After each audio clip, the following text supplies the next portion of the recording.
important paperwork. In the last message, we were talking about the fact that, you know what, if you want to have some control over this process and you have particular ideas about how you'd like this all to go, you're going to have to plan and you're going to have to put some things in place well in advance. And one of the things, just to dovetail off of something that Gail had said in the last message, was that if you don't have the resources to do it, things might happen to you that you might not be thrilled about. The reality is that if you don't have the resources, but you have another option, you'll be able to find out that other option now. Yes. So for example, a group of friends who make the decision to take care of you, and that they make the decision that they'll either move in or take turns or do whatever they have to do to support you. Right. We have people like that in our life that would be more than happy to do that if they were asked. And I think that's the very important thing to kind of address in this section is that there's a lot of things that people might do to help you, and all you really have to do is just ask. Right. Not to be embarrassed. And if they say no, you move on to the next person. You don't let it cripple you. Because they may not be in a position to help you the way you need to be helped. So you have to be realistic, and most people aren't. No. And I think the thing is that people don't really have a clue as to how difficult the care is going to be at the end. Yes. And there may be opportunity along the way for you to stay at home, but then that final scene isn't necessarily going to happen in the home. It may happen somewhere else because it just has to happen that way. Yeah.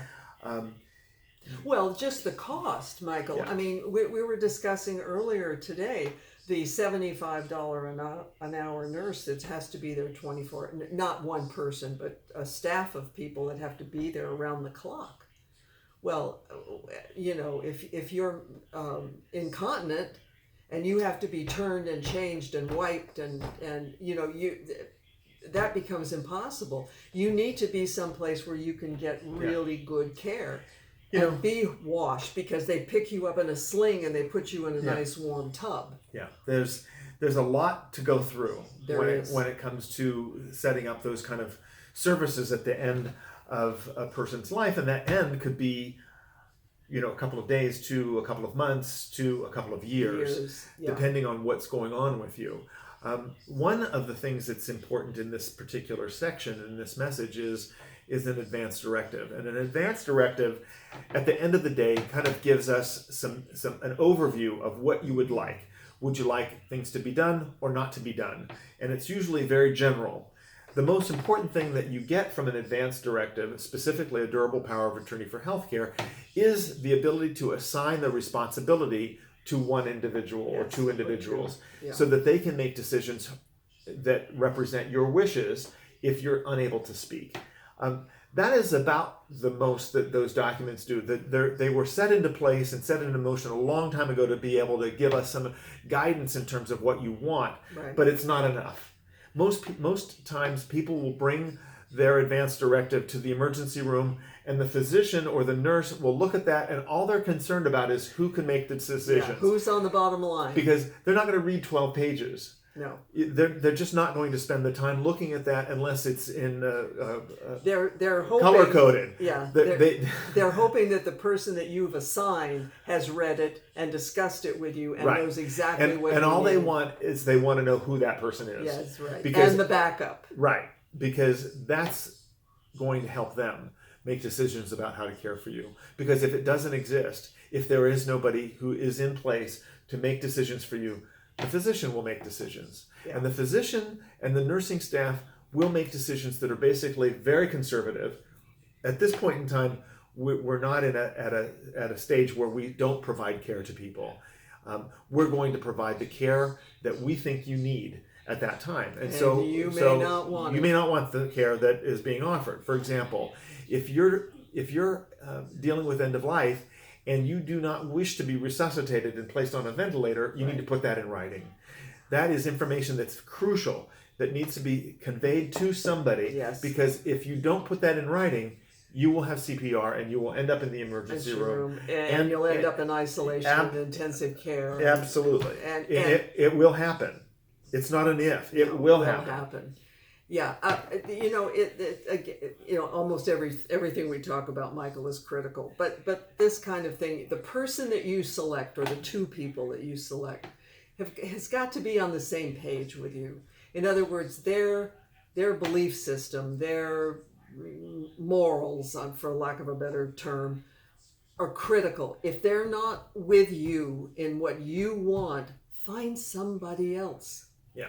Don't expect that person who's in crisis right along with you to try to make decisions based on what you need, because they're going to take care of themselves first. That's just where we go. That's just the emotional need that we need.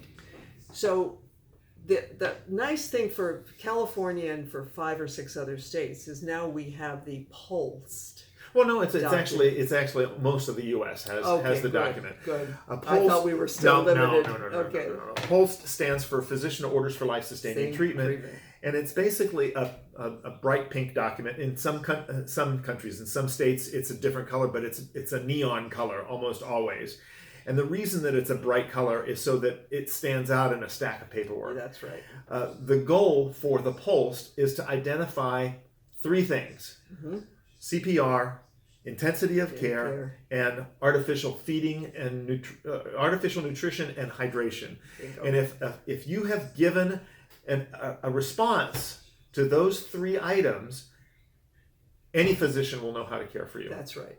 And the reason that it's Physician Orders for Life-Sustaining Treatment is it is a physician order that is done in advance. So it is another form of an advance directive. And you carry it. You take it everywhere you go. You have a copy on your body all the time. If you are a terminally ill patient, or you've been diagnosed with a terminal illness, and you have very specific requirements, it's on you. It's not in your glove compartment, it's not in your office, and it's not in a file cabinet. It is physically on you at all times. That way, the paramedics haul your fanny off the sidewalk. They know exactly what to do, and more importantly, what not to do. The most important thing to know is that generally people who complete a POLST are already pretty sick. Yeah. And so the reality is that the POLST does something that a traditional advance directive doesn't do. This gives you the right to say, I want things done, I don't want things done, or I'd like to try to have things done. And so it gives people an opportunity to do a trial period of aggressive treatment, or a trial period of being on a ventilator. But the reality is that these areas are, if you answer these questions in the way that most people do, which is, I do not wish to be resuscitated, I don't want to have a feeding tube, these will be honored because they are physician order. And a lot of times, if you haven't had a conversation with a family member about these things, They panic. They will panic. This is not this is the time to make this decision about whether you need this service, CPR or ventilator or dialysis, is not when you need it. Yeah, no. It's in advance. And so making those decisions early, way in advance, basically so that it honors your goals. Yes, and the physician has to sign it along with you. So that means you've had a conversation with that physician as to your wants and needs. And that's also important. So this is not a sloppy form that can be misinterpreted, and some family member can come in and say, I don't want you not to do that. You know, this is between you and your physician and the other medical community that you have to deal with, or has to deal with you. A lot of the patients that I work with are thrilled to have this particular document, because what it does is it protects them from being in an ICU on a ventilator where they're not able to make decisions or their needs known, and that they have to rely upon a family member to make a very difficult decision of turning that machine off. Now, just so you know, these things happen all the time, and so it's not necessarily something that this is not a rarity, Michael. No, this is something that everybody that is at that stage of their life really should complete. Plain and simple. If you want some control over this process, you actually have to put it in writing. And actually, for the senior population, we should have that filled out and on us. If you have a GP, an internist, a primary, sit down with him and fill it out and put it in your purse, put it in your wallet, but, so that in case, I mean, if you're 89 or 90 or 103, God damn it, they know what to do for you. I mean, it's not just people that have been diagnosed, because you've already got one foot on the banana peel, just by age. Right. Well, trust me, Michael, I'm getting up there.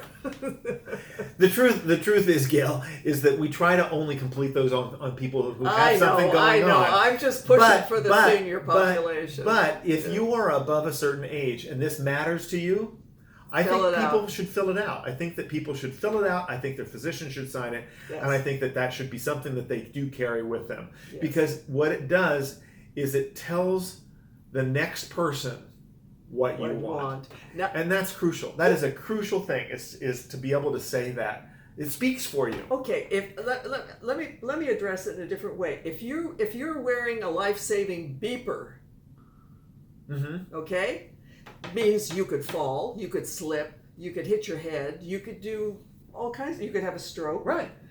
You need to have that on you. I mean, that's, all of a sudden that's a good test. Because all of a sudden it's black and white. You're not messing around anymore. Yeah. So the family member says to you, Mom, hey, it's time. And they want to put a beeper on you, fill out your post. Exactly.